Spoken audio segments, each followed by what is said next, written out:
Good morning, friendship. Tagal na tayo hindi na paharap sa camera, friendship. So, maraming nagtatanong kung bakit hindi ako humaharap sa camera, friendship, at ano nangyari sa akin. May sakit ba ako? Teka lang, kukunin ko muna yung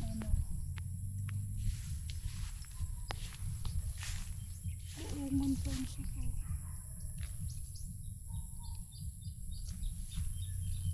Ayan, natanggal.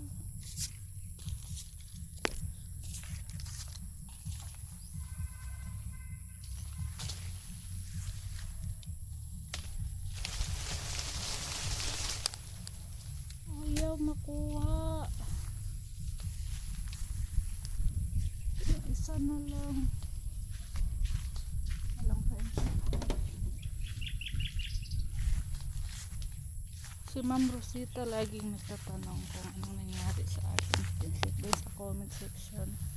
Pati yung ibang natin, nagtataka sila.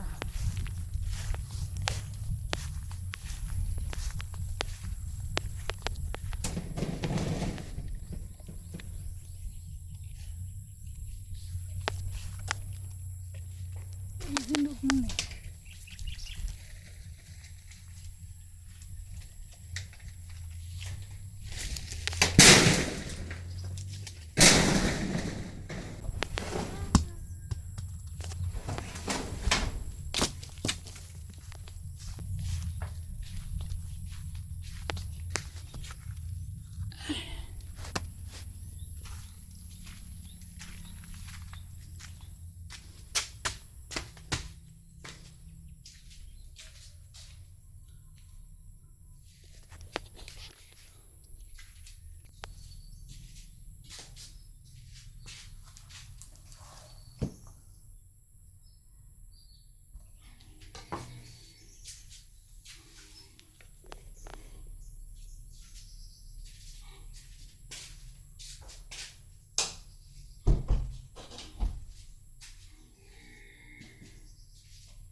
Hinog na siya, friendship, hindi pa masyadong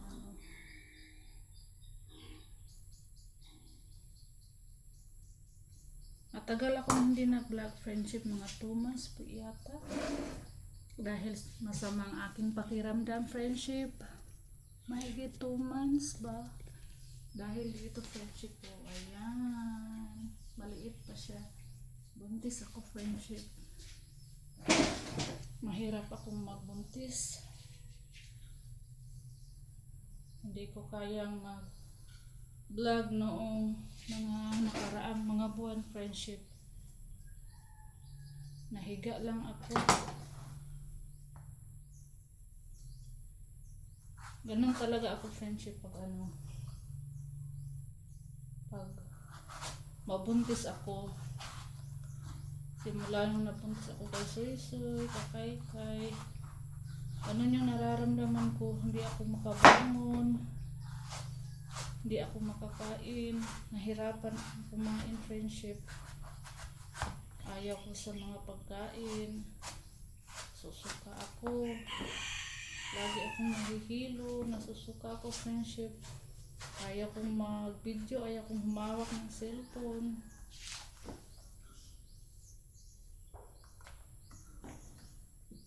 Simula noong friendship, November, last week sa November, nagsimulang sumama yung pakiramdam ko.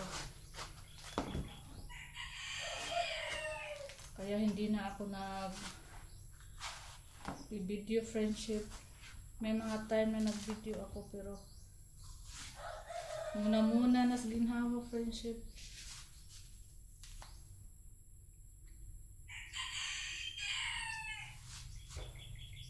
Tapos hanggang January, December, mahigit isang buwan lang pala hindi ako nag-vlog, friendship. Dahil lagi akong Kanang pagod. Pagod ako friendship, hindi ako makakain, lagi akong nasuka. Wala akong ganang kumain kahit anong pagkain. Walang masarap, walang pagkain masarap para sa akin friendship. Gusto ko lagi lang akong nakahiga. Ganun talaga kami friendship. Pag naglihi, ganun din yung ate ko, si Ate Maricel, yung nanganak ng kambal. Ganun din siya pag nabuntis. Kakulong lang kami sa bahay friendship. Nawawala lang yung nararamdaman namin pag medyo malaki na yung tiyan namin, nasa 5, 6. Ganun friendship. Kaya hanggang ngayon friendship, hindi yung katawan ko. Hindi ko pa masabi na okay ako araw-araw. Kasi hindi pa bumalik yung gana ko sa pagkain. Namimili pa rin ako ng pagkain friendship, pero mas bintaha na noong month of December, January. Ngayon lang ako na okay mga last week sa ngayong buwan, January.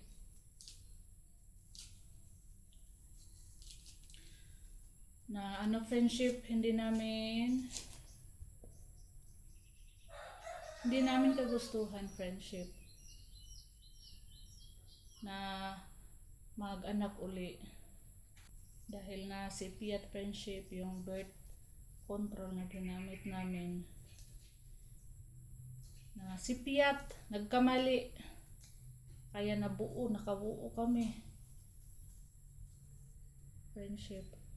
Pagbuot siguro sa Ginoo, friendship, na mabuntis pa ko.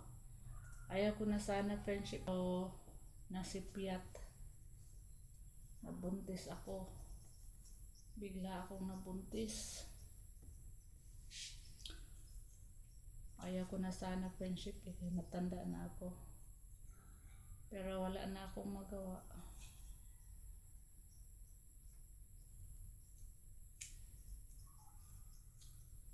Wala sa plano friendship yung aking pagbubuntis ngayon. Kaya wala na kaming magawa friendship. Kailangan kong alagaan yung sarili ko para sa baby.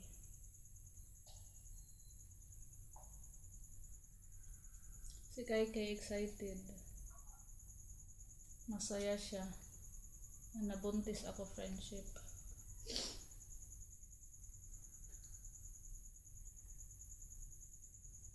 Kaya pasensya na friendship sa lahat ng viewers natin, lalo na si ma'am, laging nagtatanong kung may sakit ba ako. Ma'am Rosita Palmer at yung iba. Merong din nag-comment doon na buntis daw ako. Buntis ba daw ako si ma'am? Ano ba yun? Ma'am Juicy? Yung nasa comment. Ma'am Juicy ba yun?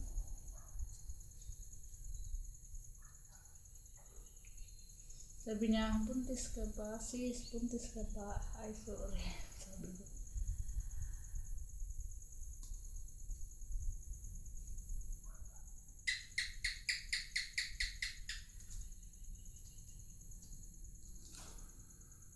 Ang hirap magbuntis friendship. Ang hirap ko magbuntis. Sa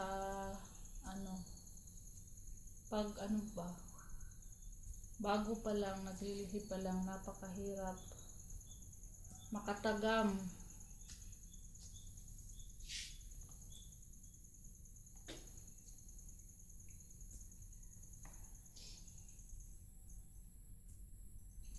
Kaya nung mga time na higa lang ako ng higa friendship, si Ruben lahat namimili,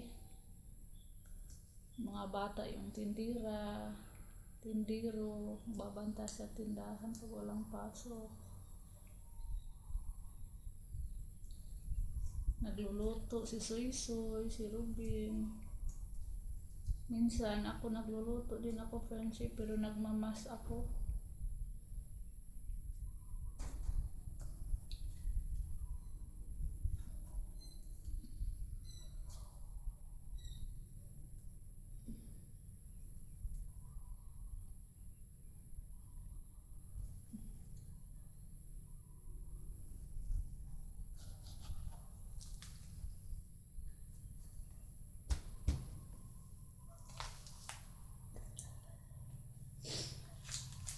Grabe yung pagsusuka ko dati, friendship.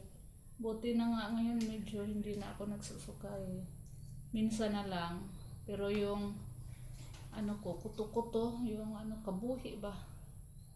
Sige pa rin.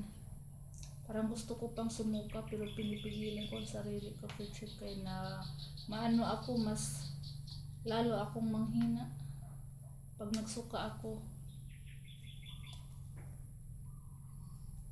Katulad ng mga buwan ng December, grabe yung ano ko, friendship eh. Iniiyak na lang ako sa aking ano, naramdaman.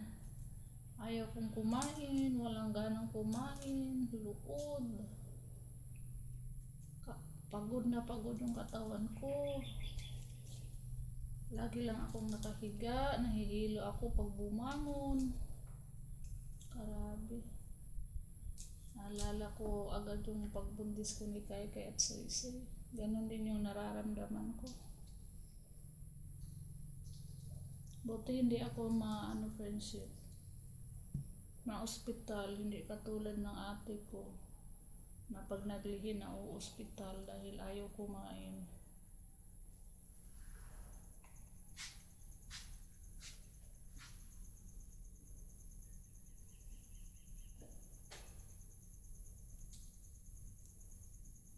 Yung ibang vlog ko, friendship, late upload, mga ginawa ko yun nung dumating yung aking kapatid. Pero hindi ko na-upload gawa ng yung katawan ko hindi palaging okay. Nahihilo ako pag natingin sa cellphone, friendship. Hindi ako nagsi-cellphone. Minsan nagsi-cellphone ako, pero saglit lang.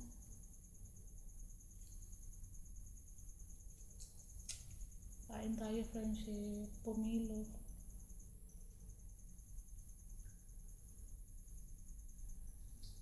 Nakain ako ngayon, friendship, konti-konti kanin. Hindi katulad dati na yung kinakain ko, 2 kutsara lang. Hirap pang isubo. Maya-maya nagutom pero walang ganang kumain. Lagi nang nagsusuka. Umabot na sa point, friendship, na suka ako ng suka. Nagulat na lang ako, puro dugo na yung sinuka ko. Takot ako nun, grabe. Pero yun lang naman, isang beses.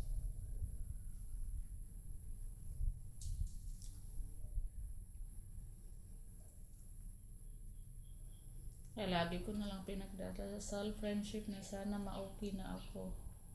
Ma-okay na yung gana ko sa pagkain.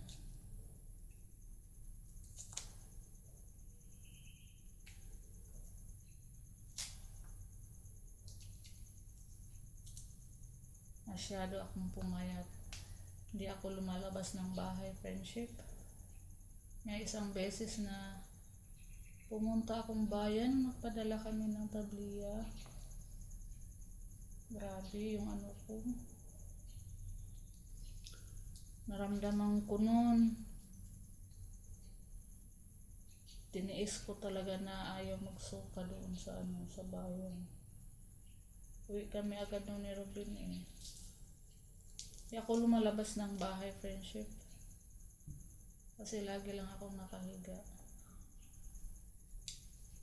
Napunta ko ilang mama saglit, tapos uwi agad. tulog, higa.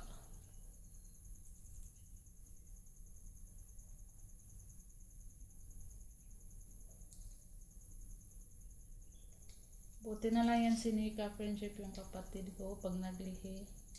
Walang naramdaman. Parang wala lang. Hindi katulad namin ni Ate Isil na pag naglihi, simula nung maglihi, nasa loob lang ng bahay kasi nakahiga lang palagi.